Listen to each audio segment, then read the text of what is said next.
ஓடும் நதியின் ஓரம் வளரும் மரமாய் மாறணுமே. எல்லா நாளும் இலைகளோடு கனிகள் கொடுக்கணுமே. உம்மோடு இருக்கணுமே ஐயா, உம்மை போல் மாறணுமே. நான் உம்மோடு இருக்கணுமே ஐயா, உம்மை போல் மாறணுமே. இப்போ ஒரு கேள்வி, ஏன் என்னால் செழித்து வளர முடியல? நான் ஆண்டவரை விசுவாசிக்கிறேன், பரிசுத்த ஆவியின் அபிஷேகத்தை பெற்றுக்கொண்டுட்டே ரட்சிக்கப்பட்டுட்டே வசனத்தின்படி வாழ்கிறேன், நடக்கிறேன். ஏன் என்னால் இந்த காரியங்களை கனி கொடுக்க முடியல? ஏன் என்னுடைய சூழ்நிலை இப்படி இருக்குது? ஏன் என்னுடைய காரியங்கள் இப்படி இருக்குது அப்படின்னு சொன்னால், ஆவியான சிலருக்கு ரொம்ப ஆசை இருக்குது, நான் நல்லா இருக்கணும், நல்லா ஆண்டவருக்காக ஷைன் பண்ணணும், நல்லா ஆண்டவருக்காக நான் எழும்பி பிரகாசிக்கணும், ஆண்டவருக்காக நான் எதையாகிலும் செய்யணும் அப்படின்னு சொல்லி உள்ளுக்குள்ளே நிறைய ஆசை இருக்குது. ஆனால் செயல்படுத்தவே முடியல. அவங்களால வெளியில் வந்து எதையுமே செய்ய முடியல. ரொம்ப ஆசைப்படுறாங்க, இருதயத்தில் நிறைய ஆசை இருக்குது, நான் நல்லா இருக்கணும், என்னுடைய வழிகள் நல்லா இருக்கணும், மற்றவங்க என்னை பார்க்கும்போது கர்த்தருடையவன்னு சொல்லணும்.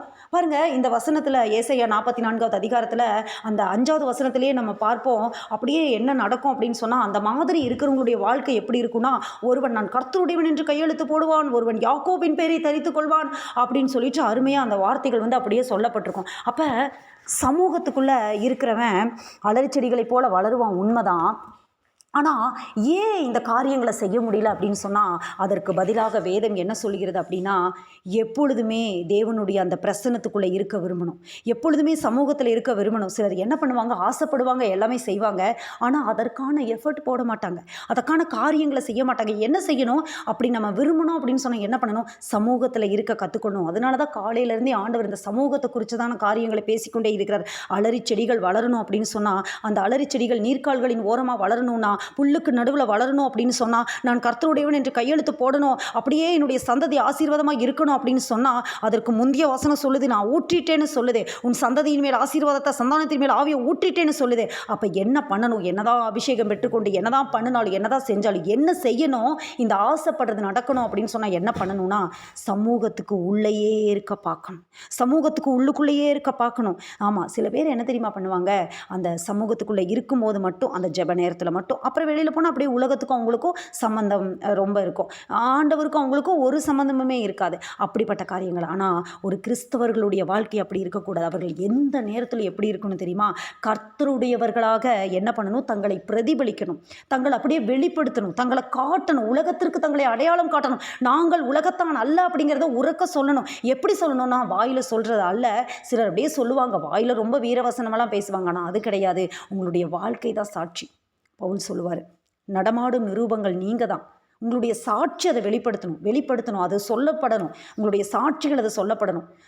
ஒருவன் யாக்கோபின் பேரை தரித்து கொள்ளலாம், கர்த்தருடையவன் கையெழுத்து போடலாம், ஆனால் இதில் இவன் நிலைச்சிருக்கணும் அப்படின்னு சொன்னால், இவனுடைய வாழ்க்கை என்னவா மாறணும் அப்படின்னா, சாட்சியாக மாறணும், நடமாடும் நிரூபங்களாய் அவர்கள் மாறணும், அவங்களுடைய வாழ்க்கையில் ஆண்டவர் பிரதிபலிக்கணும். இப்படி பிரதிபலிக்கணும்னா நான் என்ன செய்யணும் அப்படின்னு சொன்னால், என்னால் முடியுமா அப்படின்னா, கண்டிப்பாக முடியும். எப்படி முடியும் அப்படின்னா, பலத்தினாலும் அல்ல, பராக்கிரமத்தினாலும் அல்ல. அதற்கும் நம்மளுக்கு என்ன வேணும்னா, ஆவியானவருடைய அந்த துணை நம்மளுக்கு வேணும். அந்த ஆவியானவருடைய துணையை நம்ம பிடிச்சுக்கணும். பரிசுத்த ஆவி சொல்லுகிற அந்த வார்த்தைகளை சில நேரம் அசட்டை பண்ணிட்டு சமூகத்தை விட்டு போகிறதுனால தான் நம்ம என்ன செய்கிறோம் அப்படின்னா, நம்மளால் சரியாக இந்த இடத்துல அலரி செடிகளை போல வளர முடியல, கனி கொடுக்க முடியல. நம்ம ஆசைப்படுற காரியங்களுடைய அந்த ரிசல்ட்டை நம்மளால் பார்க்க முடியல. 30 60 100 அது பயன் கொடுத்தது. ஈசாக்கு விதைத்தான் 100 மடங்கு ஆசீர்வதித்தார். எப்படி அப்படின்னு சொன்னால், அவன் அப்படியே இருந்துட்டான் உள்ள. எந்த வாக்குவாதத்துக்கு போகலை, எந்த காரியங்களுக்கும் போகலை, எப்பொழுதுமே அந்த சமாதானத்தை காத்துக்கொண்டு. ஆமாம், தேவனை நீ என்ன பண்ணணும் அப்படின்னு சொன்னால், நீ உண்மையான மனதோடு தேடி நீ என்ன பண்ணணும் அப்படின்னா, சத்தியத்தை நீ மேய்ந்துகொள், நீ சத்தியத்தை மேய்ந்துகொள் என்று வசனம் சொல்லுகிறது. அந்த சமூகத்துக்குள்ளேயே அப்படியே இருந்து அவருடைய பிரசன்னத்தில் இருந்தப்போ இன்றைக்கு நம்ம வளரணும் அப்படின்னு சொன்னால், ஒரு காரியம் என்ன அப்படின்னா, ஆண்டவர் ஆசீர்வதிச்சுட்டாரு, நம்மளுக்கு ரட்சிப்பை கொடுத்துட்டாரு, பரிசுத்த ஆவியானவருடைய எல்லா கிருபைகளை கொடுத்துட்டாரு. ஆனால் நம்ம என்ன செய்யணும்னா, அந்த சமூகத்தை விட்டு வெளியில் போகும்போது ரொம்ப கவனமாக இருக்கணும். எப்பொழுதுமே கர்த்தர் நம்ம கூட இருக்கிறத நம்ம என்ன பண்ணணும்? ஃபீல் பண்ணிகிட்டே இருக்கணும். சமூகம் நம்மளோட இருக்கிறத ஃபீல் பண்ணிகிட்டே இருக்கணும். பாருங்கள், நல்ல ஒரு உதாரணம் யாரை சொல்லலாம் அப்படின்னா, ஆண்டவர் தான் நமக்கு முன்மாதிரி. இயேசு கிறிஸ்து சொல்கிறாரு பிலிப்புக்கிட்ட, என்னை கண்டவன் பிதாவை கண்டான் அப்படின்னு சொல்லி சொல்கிறாரு. பிலிப்பு போய் ஆண்டவர்கிட்ட, ஆண்டவரே பிதாவை எங்களுக்கு காண்பியும் அப்படின்னு சொன்னோன்னே, என்ன பிலிப்பு இவ்வளவு காலம் என்னோடு கூட இருந்தும் நீங்கள் இதை அறியலையா? என்னை கண்டவன் பிதாவை கண்டான். அப்போ இதே ஃபார்முலா தான் நமக்கு, இதே தான் நமக்கு. அப்போ பாருங்கள், ஆண்டவர் நம்மோடு கூட இருக்கிறார். நம்மை பார்க்கிறவர்களுக்கு தேவ சாயல் வெளிப்படுத்த வேண்டும். தேவ சாயலாக மாறி தேவ சாயலாக நம்ம மாறணும். ஆமாம், அவருடைய கிறிஸ்துவின் நிறைவான வளர்ச்சியின் அளவுக்கு தக்க பூரண புருஷராகும் வரைக்கும்.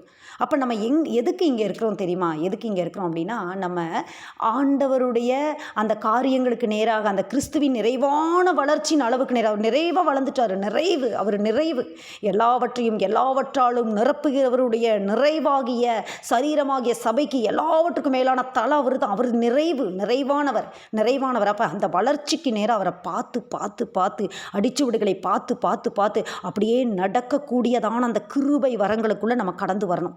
ஆவிக்குரிய வாழ்க்கையின் அடுத்த கட்ட ஸ்டேஜை பற்றி நான் பேசிகிட்டு இருக்கேன். இணைந்திருக்கிறவர்கள் எல்லாருமே ஊழியக்காரங்களாக நீங்கள் இருக்கிறீங்க.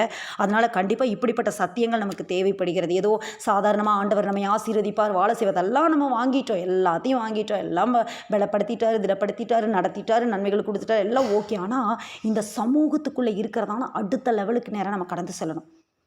சமூகத்துக்குள்ளே இருக்கிறது ஒரு ஸ்டேஜ், அடுத்தது அங்கேயே இருக்கிறது ஒரு ஸ்டேஜ், அடுத்த கட்டத்துக்கு போகிறது ஒரு ஸ்டேஜ். யார் இப்படி போனான்? ஏனோக்க பாருங்க, தேவனோடு கூட சஞ்சரித்து கொண்டிருந்தான். தேவன் அவனை எடுத்துக்கொண்டார், காணப்படாமல் போனான். அவன் வெறும் தனியாக காட்டு மலைகளில் போய் தியானம் பண்ணானா? இல்லை, அவன் பிள்ளைகளை பெற்று குடும்பத்தோடு இருந்து, ஆமாம் அப்படிதான் பிள்ளைகளோடு இருந்து குடும்பத்தோடு இருந்து உலகத்திலே இருந்தாலும் கரைபடாத ஒரு வாழ்க்கை. அதுதான் ஆண்டவர் சொல்கிறார், நீங்கள் பூமிக்கு உப்பாய் இருக்கிறீர்கள், உலகத்திற்கு வெளிச்சமாக இருக்கிறீர்கள், மலை மேல் இருக்கிற பட்டணங்களைப் போல இருக்கிறீர்கள். அதனால தான் நம்மளுக்கு இந்த ஸ்ட்ரென்த்து நம்மளுக்கு வேணும். இந்த சமூகத்துக்குள்ளேயே இருக்கிறதுக்கு ஒரு ஸ்ட்ரென்த்து வேணும். அதை தான் என்ன பண்ணுறோன்னா, அதிகாலை வேலையில் கேட்குறோம், அப்பா உங்கள் சமூகத்தை விட்டு, சிஸ்டர் அழகாக பாடுனாங்க வர்ஷிப்பில், எங்கப்பா போவேன் உங்கள் சமூகத்தை விட்டு, எங்கப்பா நான் ஓட முடியும், எங்கே போக முடியும்? தாவீதுக்கு இந்த அறிவு இருந்தது, அப்பா எங்கப்பா நான் போவேன், எங்கே போவேன்? உங்கள் பிரசன்னத்தை விட்டு, சமூகத்தை விட்டு, வானத்துக்கு போனாலும் அங்கே இருக்கிறீங்க. இந்த ரகசியம் உங்களுக்கு தெரியுமா? என்ன ரகசியம் தெரியுமா? இதில் ஒரு பயங்கரமான சீக்ரெட் இருக்குது. நம்ம நினைக்கிறோம் சங்கீதம் 139 அருமையான சங்கீதம் அது. நான் எங்கே போவேன் நான் எங்கே போனாலும் அங்கே இருக்கிறீங்கன்னா, விஷயம் என்ன தெரியுமா? எங்கே போனாலும் சமூகத்தை அவன் ஃபீல் பண்ணுறான். தாவீது எங்கே போனாலும் சமூகத்தை உணர்றான். அதுதான் ரகசியம். யூதாஸால உணர முடியல. அவன் ஆண்டவர் கொடுத்த அந்த கம்யூனியை வாங்கிட்டு, அந்த துணிக்கையை வாங்கிட்டு போனோடனே சமூகத்தை உணர முடியல. ஆனால் இங்கே அப்படி இல்லை, தாவீது அப்படி இல்லவே இல்லை. ஏன்னா சமூகம் இஷ்டம் தாவீதுக்கு. எப்போவுமே ஆண்டவரை சமூகத்தை விட்டு தள்ளக்கூடாது, பரிசுத்தாவை எடுத்துக்கொள்ளக்கூடாது. ஆமாம், 51வது சங்கீதம் எழுதும் போதே தாவீது பத்சேபா இடத்தில் பாவத்திற்கு உட்பட்ட பின்பு நாத்தான் தீர்க்கதரிசி வந்து அவனுக்கு உணர்த்தின போது பாடின சங்கீதம். ஐயோ ஆண்டவரை சமூகத்தை விட்டு தள்ளாதீங்கப்பா, பரிசுத்தாவை எடுத்துக்கொள்ளாதீங்கப்பா, செம்மையான வழியில். அப்போ இவனுக்கு சமூகம் தான் வேணும், இவனுக்கு எதுவுமே தேவையில்லை. இவனுக்கு ராஜ பதவி வேண்டாம், அது வேண்டாம், இது வேண்டாம், சொத்து வேண்டாம், சுகம் வேண்டாம், ஒன்றும் வேண்டாம். ஆமாம், இவனுக்கு என்ன வேணும்னா சமூகம் வேணும். அதனால தான் அவ்வளோ பிரச்சனை, அவ்வளோ போராட்டம், அவ்வளோ பாடு. அவன் சொன்ன அந்த காரியம் என்னென்னா, வானத்துக்கு ஏறினாலும் அங்கே இருக்கிறீங்க, பாதாளத்தில் படுக்கை போட்டாலும் அங்கே இருக்கிறீங்க, பூமியின் விடியற் காலத்து செட்டைகளை எடுத்து பூமியின் கடையாந்தரங்களிலே போய் தங்கினாலும் அங்கேயும் உமது கை என்னை நடத்தும் அப்படின்னா அவ்வளோ சமூகம் அவ்வளோ இருக்குது, பக்கத்தில் இருக்குது. அப்போ இந்த காலை வேளையில் ஆண்டவர் நம்மோடு கூட இடைப்பட்டு கொண்டிருக்கிறார். அலரிச்செடிகளைப் போல வளரணும்னு ஆசை தான். நான் அலரிச்செடிகளைப் போல வளருவேன். ஆண்டவர் சொன்ன வார்த்தை அது மாறாது. ஆண்டவர் சொன்ன வார்த்தை அப்படியே நிறைவேறும், 100% நிறைவேறும், ஆமென்றும் நிறைவேறும். ஆனால் ஒரு காரியம் என்ன அப்படின்னா, சமூகத்துக்குள்ளேயே இருக்கிறதுக்கு நான் ஆசைப்படுறேன் ஆண்டவரே. அந்த சமூகம் எனக்கு வேணும் ஆண்டவரே. யாக்கோபு யோசேப்பு ஒருத்தனுடைய அந்த காரியங்கள் அப்படின்னு நான் சொன்னேன், ஒரு ஆவிக்குரிய மனிதனுடைய காரியங்கள், நம்முடைய முற்பிதாவின் காரியங்கள் அப்படின்னு சொன்னேன். யாக்கோபு யோசேப்பு எத்தனை பேர் வேணால் எடுத்துக்கலாம். ஆனால் யோசேப்பை நம்ம ரொம்ப முக்கியமாக எடுத்துக்கணும். என்ன காரியம் அப்படின்னா, யோசேப்போட வாழ்க்கையை பாருங்கள்.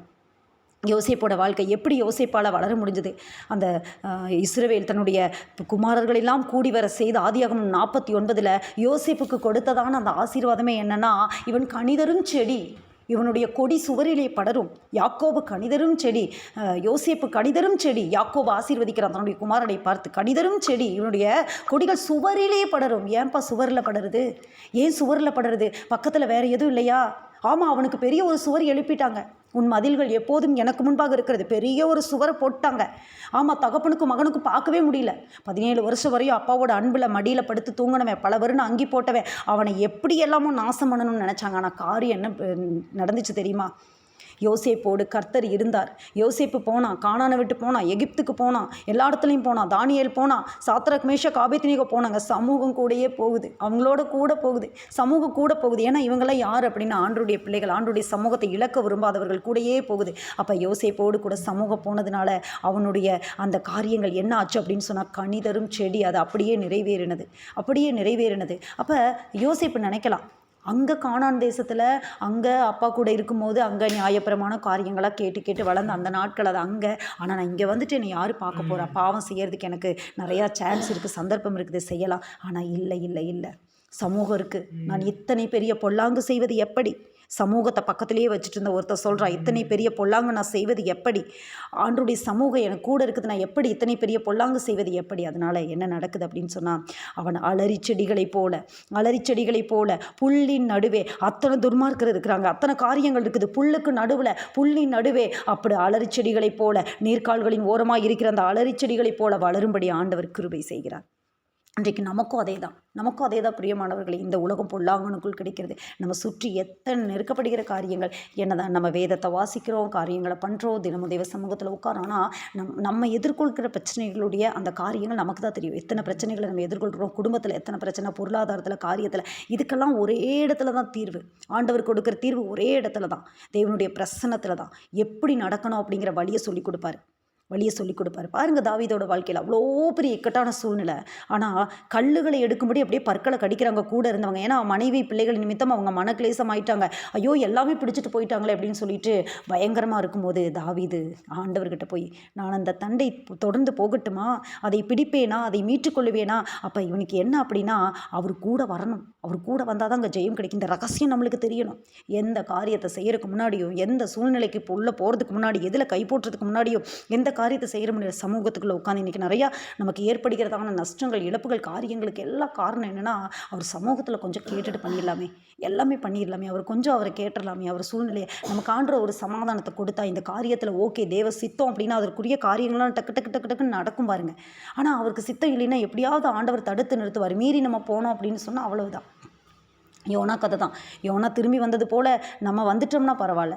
அப்போ இன்றைக்கி நம்மக்கிட்ட காணப்படுகிறதான அந்த காரியங்களுக்கு என்ன அப்படின்னு சொன்னால், என்ன காரணம் அப்படின்னு சொன்னால் இந்த காரியங்கள் தான். அப்போ சமூகத்துக்குள்ளே இருக்கும்போது அலரிச்செடிகளை போல ஆண்டவர் நம்மை வளர செய்வார், அருமையாய் வளர செய்வார். யோசேப்பை போல அவன் தன்னுடைய தகப்பனை விட்டு பிரிந்தான், தன்னுடைய அந்த ஜனத்தை விட்டு பிரிந்தான், இனத்தை விட்டு பிரிந்தான். அவனுக்கும் ஒன்றுமே ஒரு 17 வயசு ஒரு வாலிப மகன். அவன் எப்படி அப்படி ஃபெய்த்தாக இருக்க முடிஞ்சது? எப்படி அவ்வளோ ஒரு விசுவாசமாக இருக்க முடிஞ்சது? எப்படி கர்த்தருக்குள்ள அப்படி நிலைநாட்ட முடிஞ்சது அப்படின்னு சொன்னால், அவன் சமூகத்துக்குள்ளே இருக்கிற சந்தோஷத்தை அதிகமாக உணர்ந்து கொண்டான். சமூகத்தில் இருக்கிறதுனால எவ்வளவு சந்தோஷம் எப்படி அப்படிங்கிறத தெரிஞ்சுக்கொண்டான். அதனால் அவனால் என்ன செய்ய முடிஞ்சது அப்படின்னு சொன்னால், தேசத்தின் அதிபதியாக உயர முடிஞ்சது. ஆமாம், அவனால் உயர முடிஞ்சது. அந்த அலரி செடிகளை போல வளர முடிஞ்சது. இன்றைக்கும் அதே காரியங்கள் தான் நமக்கு கொடுக்கப்படுகிறது. எந்த பிரச்சனையில் நீங்கள் பாதிக்கப்பட்டிருக்கீங்க? உங்களை சுற்றி இருக்கிற சூழ்நிலைகள் என்ன? உங்களுக்கு நடுவே இருக்கிற புல் என்ன? புல், அதை குறித்து நம்ம பார்த்தோம். ஜனமே புல் உலர்ந்து பூ உதிரும். புல்லினுடைய துன்மார்க்கர் புல்லை போல செழிக்கும் போது நீ என்ன பண்ணாத, அவர்கள் மேலே பொறாமை கொள்ளாது. அப்போ புல் அப்படிங்கிற அந்த காரியங்கள் நம்ம சுற்றி இருக்கிற துன்மார்க்கமான சில சூழ்நிலைகள், துன்மார்க்கமான மனிதர்கள், துன்மார்க்கமான கிரியைகள், பிரச்சனை, போராட்டம் எல்லாத்தையுமே இந்த புல் குறிக்கும். ஆனால் இந்த புல்லுக்கு நடுவில் தான் அங்கே அலரிச்செடி இருக்குது. எப்படி முள்ளுகளுக்குள்ளே தான் லீலி புஷ்பம் இருக்குது, அதே மாதிரி புல்லுக்கு நடுவில் தான் இந்த அலரிச்செடி இருக்குது. ஆனால் இந்த புல்லும் அங்கே தான் இருக்குது, அலரிச்செடியும் அங்கே தான் இருக்குது. அப்போ நீர்க்கால்களின் நடுவில் இந்த அலரிச்செடி இருக்குது அப்படின்னு சொன்னால் புல்லும் அங்கே தான் இருக்குது. நல்லா கவனிச்சு பாருங்க.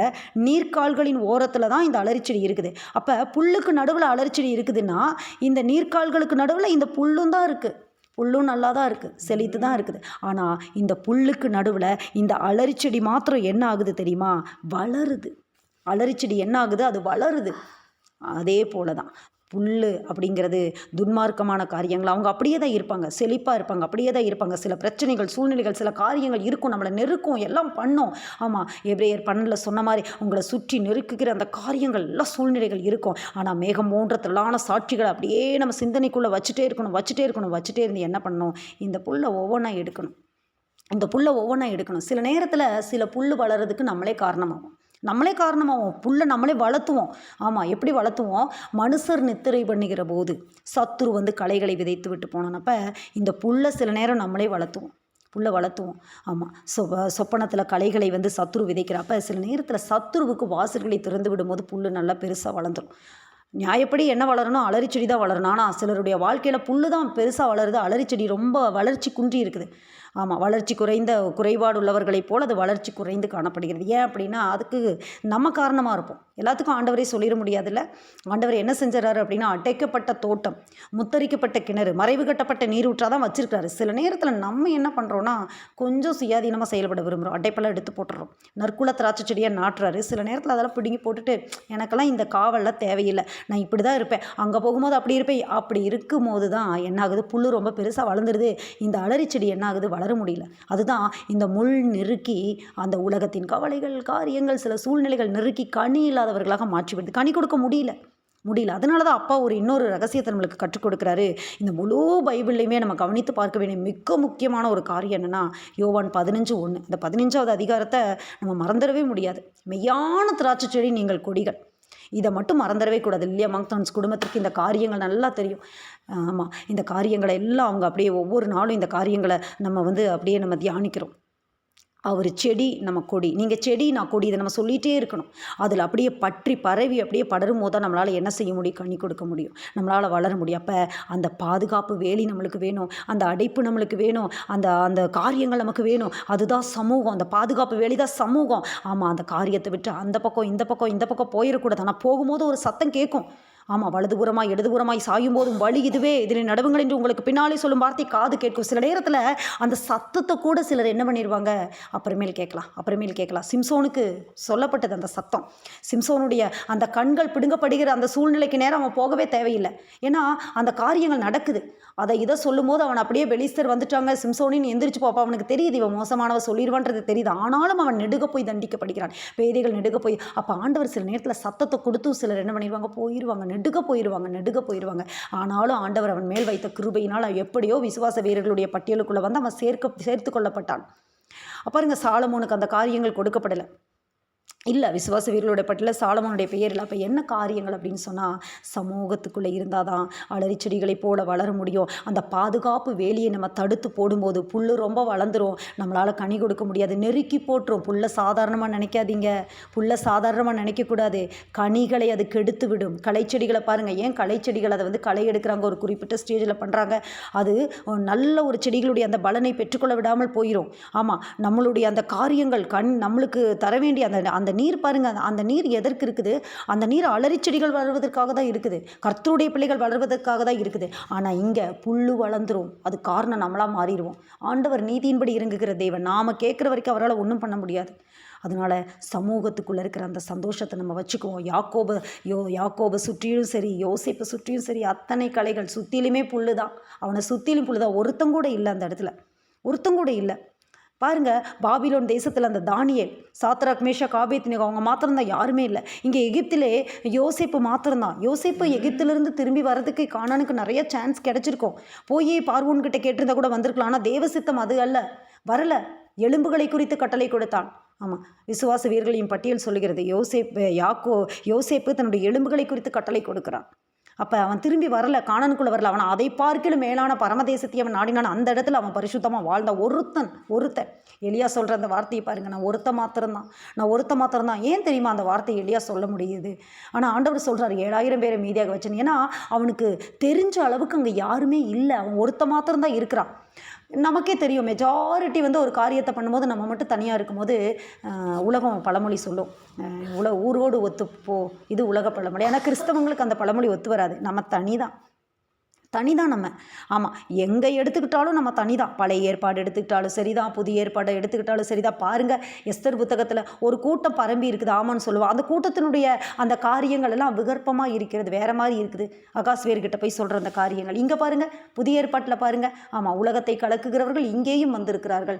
ஆமாம், இவங்கெல்லாம் தப்புன்னு சொல்கிறாங்க நம்ம செய்கிறதையெல்லாம். நம்ம வேறு தான், நம்ம ஊரோட போக முடியாது. அப்போ நம்மளை அப்படியே வித்தியாசப்படுத்திகிட்டே நம்ம வரும்போது ஒரு அடையாளம் நம்மளுக்குள்ளே வரும் பாருங்கள். இப்படி நம்மளை தனியாக பிரித்து வரும்போது தான் அந்த எசேக்கியேல் 9வது அதிகாரத்தில் போடப்பட்டிருக்கிறதான அந்த முத்திரை நம்மேல் போடப்படும். தேவனுடைய நியாயந்தீர்ப்பு துவங்குகிற காலம். முந்தி அது நம்மிடத்திலே தொடங்கினால் கீழ்ப்படியாதவருடைய நிலைமை என்னவாகும்? தேவனுடைய நியாயந்தீர்ப்பு முதல்ல எங்கேருந்து தொடங்கும்? சபையிலிருந்து தான் தொடங்கும். கர்த்தர் நல்லவர். அப்பொழுது நம்ம ஒரு ரகசியத்தை தெரிஞ்சுக்கிட்டோம். ஆண்டவர் கொடுத்த இந்த வாக்குத்தத்த வார்த்தை நிறைய ரகசியங்களை உள்ளடக்கிது. ஆண்டவர் அருமையாக கொடுத்தாரு. பாருங்கள், 30ஆம் தேதி இரவு 11:30 மணிக்கு தான் ஆண்டவருடைய வார்த்தை வந்தது. ஒரு வார்த்தை மாத்திரம் தான், அலறி செடிகள் அப்படிங்கிற வார்த்தை. அந்த வார்த்தையை கொடுத்தோன்னே என்னடா இந்த காரியம் வருதே அப்படின்னு சொல்லி நினச்சிட்டு நான் பார்க்குறேன். எனக்கு தெரிஞ்ச ஒரே வசனம் இந்த 137 அந்த வசனத்தை அடிக்கடி நான் நோட்டீஸ் பண்ணி பார்க்கறது உண்டு.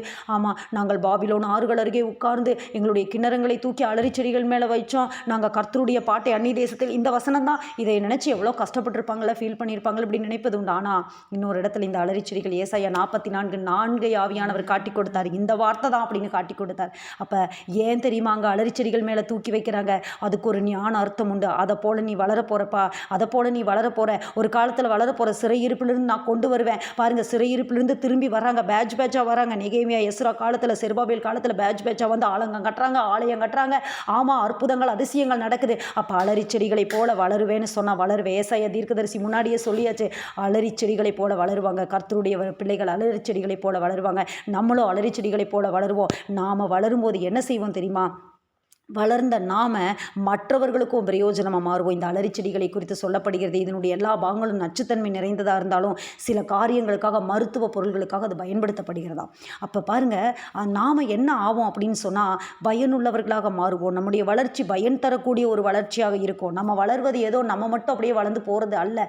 நாம் அநேகரை ஆயத்தப்படுத்தணும், ஆதாயப்படுத்தணும். முதல்ல நம்ம என்ன பண்ணிக்கணும் அப்படின்னு சொன்னால் நம்மை ஸ்திரப்படுத்தி கொண்டு நீ குணப்பட்ட பின்பும் சகோதரனை நாம ஸ்திரப்படுத்துறதுக்கு பின்னாடி நம்ம அநேகரை, நம்முடைய வாழ்க்கை நம்ம போய் சொல்லுவது அல்ல, நம்மளை பார்க்கும்போதே தெரியணும்.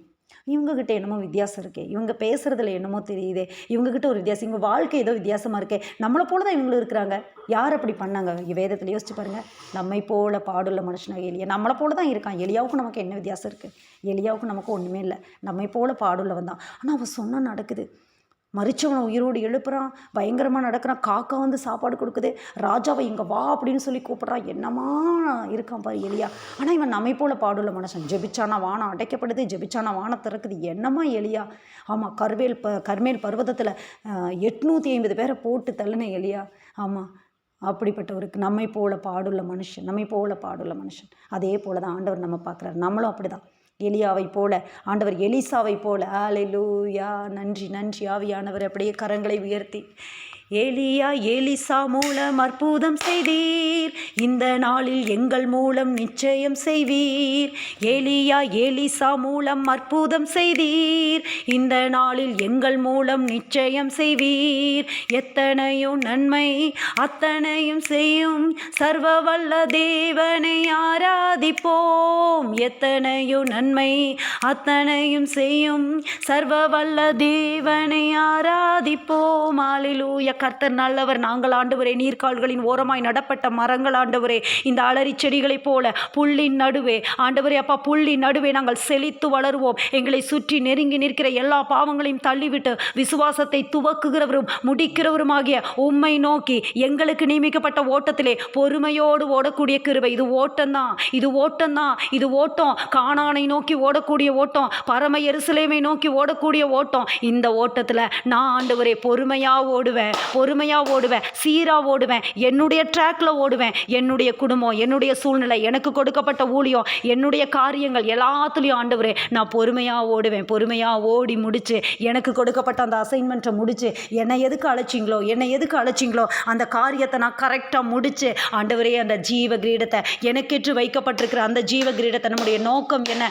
எப்படியாவது பரலோக பாக்கியத்தை பெற்றுக்கொள்ளணும், எப்படியாவது அந்த கிரீடத்தை நான் பெற்றுக்கொள்ளணும். இதுதான் நம்முடைய காரியம். ஏதோ இங்கே ஆகாயத்தை அடிக்கிற மாதிரி ஓடிட்டு அப்படியே ஏமாந்து போகிறதெல்லாம் நம்முடைய நோக்கம். இங்கேயே நம்ம கரெக்டாக இருணும், இங்கேயே சரியாக இருணும். சரிப்படுத்த வேண்டிய காரியங்கள் அநேகம் உண்டு, நம்மிடத்திலே அநேகம் உண்டு. ஒவ்வொரு நாளும் ஆண்டவர் என்ன பண்ணிட்டு இருக்கிறாரு அப்படின்னு சொன்னால் நம்மை சரிப்படுத்தி கொண்டிருக்கிறார். விட்டு கொடுத்துடணும் தேவ சமூகத்தில். இல்லை, நான் விட்டு கொடுக்க மாட்டேன், நான் அப்படியே தான் இருப்பேன்னு சொல்லிட முடியாது. அப்படி சொல்லிட்டோம் அப்படின்னு சொன்னால் பரலோகம் நம்மளுக்கு இல்லை. பிரியமானவர்களே, எப்படியாவது நான் சரிப்படுத்தப்படணும். திரும்பி போன யோனாவே, நீ மீண்டும் வா, உன் தரிசனத்துக்கு நேராக நீ மீண்டும் வா. எத்தனை காலம் நீ சமூகத்துக்கு விலகி ஓட முடியும்? எத்தனை காலம் ஓட முடியாது. சமூகத்தை விட்டு விலகி ஓடுனா அது ரொம்ப கஷ்டமாயிரும். சமூகத்தை விட்டு விலகி ஓடவே முடியாது. ஓடுனா ரொம்ப சிரமம், ரொம்ப பாடு, ரொம்ப கஷ்டம். அலறி செடிகளை போல வளரணுமா? சமூகத்துக்குள்ளேயே இருக்கணும். ஒப்பு கொடுக்கலாமா? இந்த நேரத்தில் ஆண்டவரே நாங்கள் திரும்பி வரோம்ப்பா. எங்கேயுமே எங்களுக்கு சந்தோஷம் இல்லை ஆண்டவரே, எங்கேயுமே எங்களுக்கு சமாதானம் இல்லைப்பா, எங்கேயுமே எங்களால் நிறைவை பார்க்க முடியலப்பா, எல்லாம் ஒரு கொலாப்ஸான மாதிரி இருக்குப்பா. எங்களுக்கு ஆண்டவரே ஒரு காரியமே இல்லைப்பா, எங்களுக்கு ரொம்ப கஷ்டம் ஆண்டவரே. அப்பா நீங்கள் எங்களோடு கூட பேசுங்கப்பா, எங்களோடு கூட வழி காட்டுங்கப்பா. நீங்கள் சொன்னீங்களப்பா, வழி காட்டுவேன்னு சொன்னீங்களப்பா, எங்களோடு கூட பேசி எங்களுக்கு வழியை காட்டுங்கப்பா, வழியை காட்டுங்கப்பா. வழி இதுவே இதில் நடவுங்கள் என்ற பாதைகளை எங்களுக்கு காட்டுங்கப்பா. நாங்கள் திரும்பி போனது உண்மைதான். ஒப்புக்கொடுங்க. ஆண்டவருக்கு முன்னாடி மறைக்க முடியாது பிரியமானவர்களே, நம்மளை சொல்ல முடியாது பிரியமானவர்களே. ஒப்பு கொடுத்துருங்க ஆண்டவரே. நாங்கள் திரும்பி போனது உண்மைதான்ப்பா, நாங்கள் பாதியில் போனது உண்மைதான்ப்பா. இந்த நேரத்தில் நாங்கள் வரோம் ஆண்டவரே, நாங்கள் ஒப்பு கொடுக்குறோம் ஆண்டவரே. அப்பா எப்படியாவது அந்த காரியத்தை நாங்கள் வாங்கணும்ப்பா. எங்களுக்குள்ள கிரீடத்தை நாங்கள் விட்டு கொடுத்துட முடியாது, எங்களுக்குள்ள காரியத்தை விட்டு கொடுத்துட முடியாது. இந்த காலை வேளையில் மறுபடியும் ஒரு ஒப்புரவாகுதலின் ஆவி எங்களுக்குள்ள கடந்து வர ஹல்லேலூயா ஆவியானவர் உணர்த்தி கொண்டிருக்கிற இந்த நேரத்தில் அசட்டையாய் நினைக்காதபடி இருக்கிற இடங்களிலே அப்படியே நம்ம இருதயங்களை ஒப்பு கொடுக்கலாமா? எந்த சூழ்நிலை, ஒருவேளை உங்களுக்கு சில சூழ்நிலைகள் உங்களை வருத்தப்படுத்திட்டு இருக்கலாம், சில சூழ்நிலைகள் உங்களை வேதனைப்படுத்திட்டு இருக்கலாம். இந்த சூழ்நிலை தான் ஆண்டவரே எனக்கு கஷ்டமாக இருக்குது. ஆமாம், யேசபேலின் வார்த்தைகள் ரொம்ப கஷ்டமாக இருந்துச்சு. ஆண்டவர் ஆதரிப்பார், அப்படியே திட்டலாம் மாட்டாரு. ஆண்டவர் ஆதரிப்பார், அப்படியே அரவணைச்சு அவனுக்கு உணவு கொடுத்து ஆதரித்த தேவன் அவர். அந்த போஜனத்தின் பலத்தினாலே இரவும் பகலும் 40 நாள் ஓரேபிலும் தேவ பர்வதம் மட்டும் போயிருவோம், தேவ பர்வதம் வரைக்கும் போயிருவோம். ஹல்லேலூயா நன்றி அப்பா. கர்த்தரின் சித்தம் செய்திட நித்தம் தத்தம் செய்தே என்னை அர்ப்பணித்தேன். கர்த்தரின் சித்தம் செய்திட நித்தம் தத்தம் செய்தே என்னை அர்ப்பணித்தேன். கர்த்தாவே உம்முடைய சித்தம் எங்களுடைய வாழ்க்கையிலே ஆண்டவர், எங்களுடைய வாழ்க்கையிலே அப்பா நீங்கள் செய்யுங்கப்பா. நாளுக்கு நாள் ஆனந்தமாய் இன்பக்கானான் ஏகிடுவேன்.